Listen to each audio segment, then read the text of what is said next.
Alright, so I don't know if a lot of you know this about me, but I used to be a correctional officer back in the day. And during that time, I worked a bunch of different places, but one of the more interesting places that I worked at was 55A.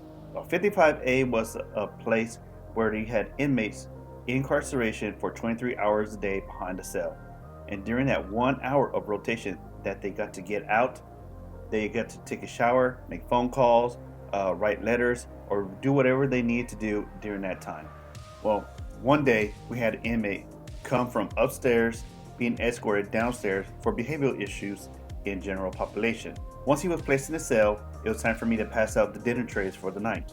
I went around with the trustees, opening each individual bean chute at a time, passing out trays to the inmates, and closing the bean chute after them. I make my way around the whole cell, give them time to eat, and after 30 minutes, I go around to pick up the trays. Same routine, open up the bean chute, grab the tray, put it on the cart, continue to the next cell, closing the bean chute after I'm done. Finally get to the 14th cell where the new inmate who just came down from general population was being held. I open up the bean chute, I pick up his tray, I give it to the trustee, and he immediately sticks his arm out to jack the bean chute. He is demanding that he speaks to an officer of rank such as a sergeant or a lieutenant. Now I told him, that's not going to happen, man, because you've already given me your tray. You have nothing else that I need. So you can sit there all night long if you want to, but eventually you're going to get tired, you're going to need to use the restroom, and I'm going to close that bean chute.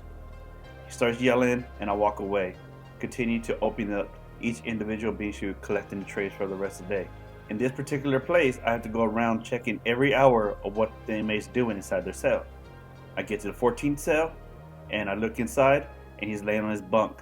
So I calmly close his bean chute, and that was the end of the day. The next day comes, and it's time for rotation, where the inmates are starting to come out for their hour at a time. Well, we started at the 12th cell, and the next two inmates refused to come out.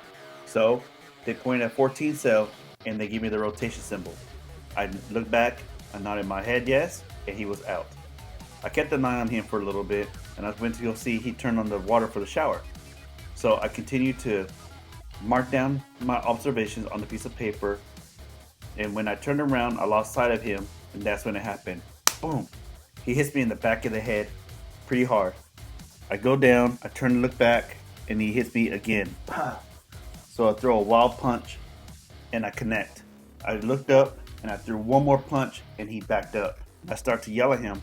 I go, "What's up, man? You want to hit me from behind? What's going on? You want to go?" I take out my radio, and he thinks I'm going to call for backup. That's when I throw it to the side. "What's up, man? It's just me and you. I ain't calling for nobody. You want this? Come get it." He comes, and he throws a punch at me, and I grab him out of the suit, and I'm going to take him down.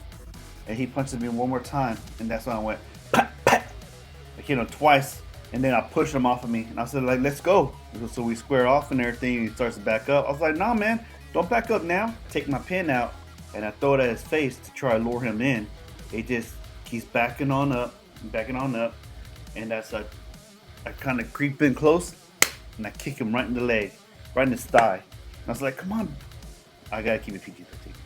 I go, "Come on, man, let's go." He keeps backing up to his cell until finally he doesn't want no more. I want to square up with him real bad and just go one-on-one fist cuffs, but he didn't want no more. Those two hits that I gave him, those two solid hits that I gave him, he was done. Runs back to his cell, and he closes it behind him, and he lays down. Start to yell at him through the window of his cell. I said, "You're a little punk. How are you going to hit someone in the back of the head and run away from a fight?" By this time, the inmates are screaming, they're kicking their cells, they're making a lot of noise, and neither one of the officers in the observation deck have turned around to see anything. I go and retrieve my radio back and put it back on my hip, and I knock on the observation window. They let me in, and I told them, "Hey, just letting you know, me and 14 Cell just got into it." And they're like, "What? I go, "Nah, man, too late now." I go, "It's already over with. He's laying down there, everything like that." So we called code, the lieutenant and the sergeant come down, and they said, "You again." So they went ahead, changed his uniform out to a red uniform, took away all his possessions, and just left him with a mat so he could stay in his room with nothing else to do. This shows the judge that his behavior in the jail, it will continue to go on, fighting inmates and officers, so he's deemed violent. When he goes in front of a judge, this will be reflected as such during sentencing. So later that night, after he's moved to another part of the jail where I'm not at, officers call me up, And then I answered the phone. I go, "What's up?" They said, "Hey, that guy you got into it with?" I was like, "Yeah." "He's wanting some aspirin because his head hurts." "Oh, boo-hoo. His baby's head hurt from fighting with me?" I go, "Screw him. Let him learn that painful lesson." And that was one of the many fights that I got into when I was working at the jail. I first started working at the jail because I felt like I had a lot of anger issues and I felt like I needed to get them out. I knew one way I could get out was dealing with other violent people, which I know probably wasn't a healthy solution, but that's what had happened when I left Iraq, and I had a lot of that baggage with me and I carried it over into my actual life. If you're a veteran and you made it this far, please seek help, professional help. Don't do stupid crap like I do. Don't pick fights. Don't turn to alcohol or drugs. Get the professional help that you need. Call the number down below for the VA crisis hotline. I know I called it a couple times. Let me know down in the comments what you think. Do you like stuff like this? You want me to just do car stuff strictly?